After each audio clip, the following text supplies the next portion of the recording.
Bom dia, pessoal, tudo bem? Pessoal, continuando as nossas aulas aí a respeito de gravitação universal, vocês já viram aí da fórmula da força, tá? Que nós temos a constante de gravitação universal, que é o valor do G. Nós temos aqui o m, que seria a massa do corpo, certo? E o outro m, o m minúsculo, que seria a massa do outro corpo. Então, ó, propondo aqui que essa seguinte situação, eu tenho aqui um corpo de massa m a uma distância d de um outro corpo com massa m, tá certo? E nessa distância, nós teríamos aqui o valor da força representado exatamente pela fórmula. Agora, pessoal, para que eu afaste esse corpo, essa força gravitacional, gente, é uma força de atração. Então, para que ocorra aí um deslocamento afastando um corpo do outro, eu teria que ter aí um trabalho forçado, certo? Então eu teria que ter aí um trabalho negativo atuando aí sobre esse corpo. Então o que a gente considera, tá, gente? Como a força gravitacional ela é conservativa, então nós podemos aplicar o teorema da energia mecânica, certo? Corpo em órbita, ele tem velocidade, pessoal. Portanto, ele vai ter aí o quê? Energia cinética. Tá certo? Então, como eu falei para vocês, separar esses dois corpos aí, gente, não vai ser um processo espontâneo, vai ter que ser um processo forçado. Tá ok? Então, esse sistema, ele vai ter que receber energia para que isso ocorra. Tá certo?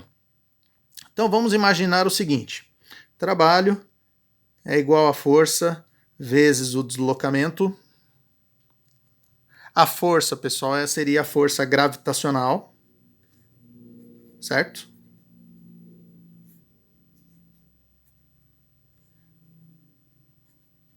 Vezes aí esse deslocamento. Perceba que eu posso cancelar aí o D, então ficaria o trabalho, G, MM, sobre D. Tá certo? Isso daqui, tá, gente, como eu falei para vocês, é um trabalho negativo, tá? Então eu vou considerar o módulo do trabalho vai ser igual a isso daí. Tá certo? Como esse trabalho ele é negativo, gente, então nós podemos falar que a energia potencial que o corpo vai adquirir também vai ser igual a esse valor do trabalho, tá? Só que de maneira negativa. Tá? Então a energia potencial ela assumiria esse valor aí. Tá ok? Pessoal, velocidade de escape. Vocês sabem que quando nós lançamos um determinado objeto para cima, esse corpo ele sobe até uma determinada altitude e depois ele cai, certo? Se a gente aumentar a velocidade de lançamento, ele vai subindo altitudes maiores e depois vai retornar, vai cair. Se eu subir demais esse valor aí da velocidade, tá, gente? Pode ser que esse corpo ele não retorne mais. Então, o que acontece, tá, gente? Se você aumentar uma velocidade até um valor limite, que nós chamamos aí velocidade de escape, esse corpo ele escapa de uma, vamos dizer, de uma atração gravitacional significativa para que ele retorne aí para a Terra, tá certo? Essa velocidade nós chamamos aí de velocidade de escape, tá certo? Então, ó, na superfície da Terra, o que nós temos? Energia cinética desse corpo, mv ao quadrado, sobre 2. Energia potencial, a gente acabou de determinar ali, ó.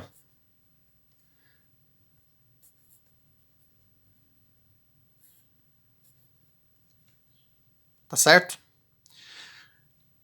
A gente considera o sistema conservativo, certo, pessoal? Então, ó, energia mecânica na superfície da Terra é igual à energia mecânica no infinito.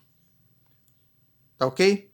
Então, ou seja, energia mecânica aí, ela, se eu somar a energia cinética mais essa energia potencial, vai ter que ser igual a zero. Tá ok? Então, a gente determinando isso daqui, gente, nós vamos chegar aí na fórmula da velocidade de escape. Certo? O que vai ser a velocidade de escape? Raiz de 2 Gm sobre R. Tá ok? O que a gente percebe, pessoal? Que isso daqui, essa velocidade de escape, ela vai ser igual a raiz de 2 a velocidade quando eu considero uma trajetória circular. Tá ok? Pessoal, para a Terra, vocês podem estar se perguntando, né? Mas que velocidade que é essa? Que eu consigo jogar um objeto para cima para que ele escape da atração gravitacional da Terra. É uma velocidade bem alta, tá, gente? Ó, velocidade de escape aqui para a Terra, ela vale 11.200 metros por segundo. Certo? A gente poderia falar aí também, às vezes, 11,2 quilômetros por segundo, tá? Ou se vocês quiserem transformar para quilômetros por hora, vai dar um valor aproximado aí de 40.000 quilômetros por hora. Então essa é a velocidade com a qual teria que lançar um determinado objeto para cima para que esse corpo perdesse e saísse da atração gravitacional da Terra. Tá bom? Pessoal, mas essa expressão, ela pode ser utilizada para qualquer outro planeta, tá, gente? Não é uma expressão aqui só para a Terra, não, tá? Nós podemos utilizar ela para outros planetas aí também. Tá ok? Pessoal, continuando aí. Relação entre velocidade e a órbita. Pessoal, percebam aí o seguinte. Nós temos... quando nós temos uma velocidade menor do que a velocidade do movimento circular, essa órbita elíptica e o corpo está no apogeu. Eventualmente, essa órbita pode interceptar a superfície da Terra, como ilustra a figura. E o corpo não permaneceria em órbita devido à colisão, certo? Então tá aqui, tá, gente? Ó, representando aqui de verde, tá certo? Então, ele estaria no apogeu porque ele estaria muito distante do corpo, certo? Só que como ele tem uma velocidade baixa, ele vai colidir aí com a Terra, tá certo? Se eu tiver uma velocidade igual à velocidade circular, então já está representando isso daí, né, gente? Ó, vai ficar um movimento circular. A Terra no centro desse círculo aí, tá bom? E se eu tiver uma velocidade intermediária, tá, gente? Entre a velocidade circular e a velocidade de escape. Aí eu teria aqui essa órbita elíptica em amarelo, tá? Então percebam uma coisa, tá, gente? Ó, aqui eu falei para vocês que estava no apogeu, ou seja, estava no ponto mais distante aqui, ó. Certo? Se vocês pegarem aqui essa trajetória, né, vai estar muito distante aqui, ó, da Terra, então por isso que nós falamos apogeu. Agora, pessoal, se eu considerar essa trajetória amarela, o que vai acontecer? Ó? A Terra ela vai estar mais próxima desse ponto do que da outra extremidade, ou seja, então ela vai estar no perigeu.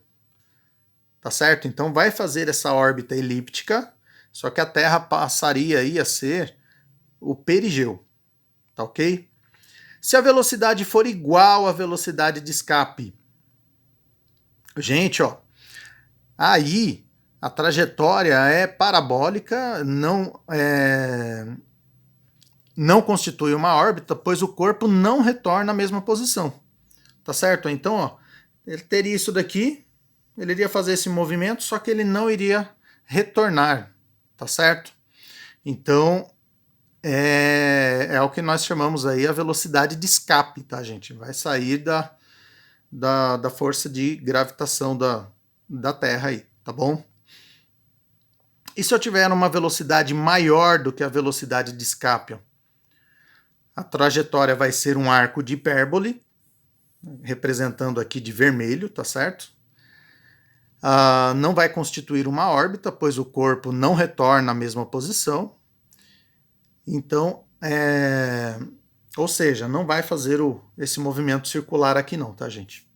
Por quê? Porque ele vai sair do campo de atuação da força gravitacional, tá? Então ele vai perder aí o contato aí com a Terra, tá bom? Pessoal, aqui, ó, só uma escala para vocês. Se for uma velocidade menor do que a velocidade circular, então eu vou considerar uma trajetória elíptica, certo? Se for uma velocidade que seria essa daqui representada de verde, tá bom, gente? Se eu tiver uma velocidade igual à velocidade circular, aí eu teria esse movimento aqui em roxo aqui, ó. Teria um movimento exatamente circular aí, tá? Formando exatamente um círculo aí certinho, tá? Se for uma velocidade entre a velocidade circular e a velocidade de escape, volta a ser uma trajetória elíptica. Tá aqui, tá, gente? Volta a ser uma trajetória elíptica, só que o que muda, gente, é exatamente aí a posição. Trajetória verde ficava no apogeu, tá? Ponto distante da Terra.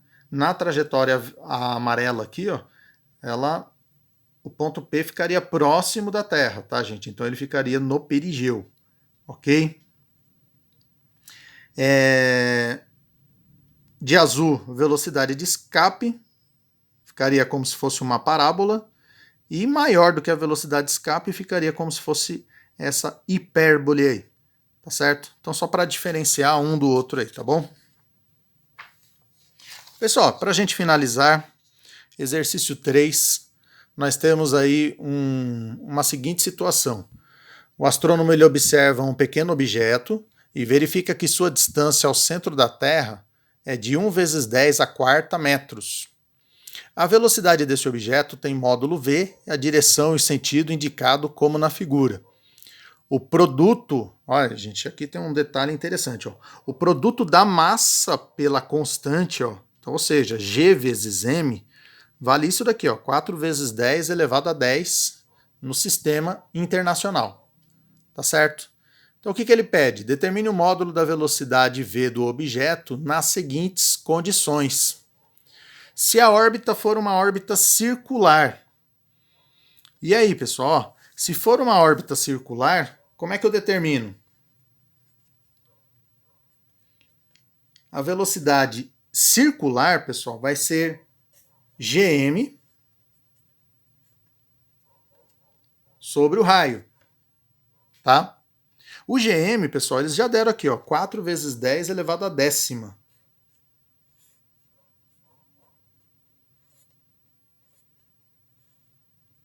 E o raio da trajetória? Ele falou aqui que esse corpo ele está a uma distância de 1 vezes 10 a quarta. Então esse daí seria o valor do raio. Então aqui ficaria raiz quadrada de 4 vezes 10 elevado a sexta. Então a velocidade desse corpo daria 2 vezes 10 a terceira metros por segundo, porque eu estou trabalhando no sistema internacional, certo? Pessoal, letra B. A órbita é elíptica e o objeto se encontra no periastro, tá certo? Que seria aí, no caso, o perigeu.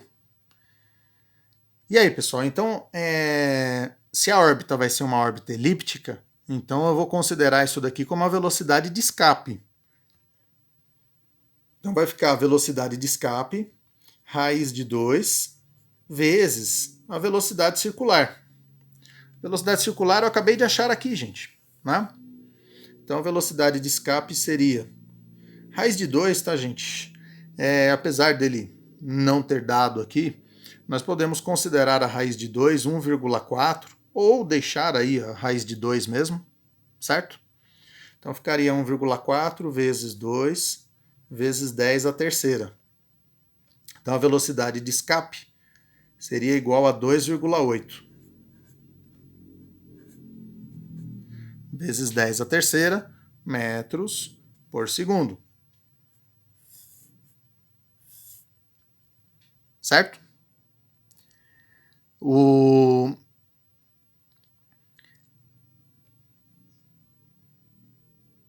Aqui ele está falando, né, a trajetória elíptica e o objeto se encontra no periastro, né?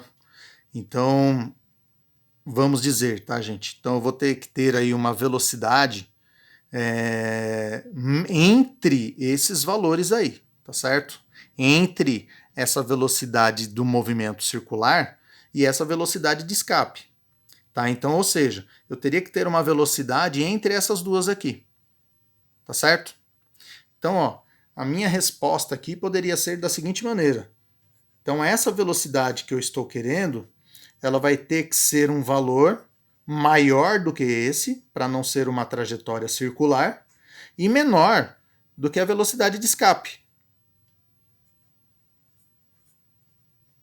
que é 2,8 vezes 10 à terceira, certo?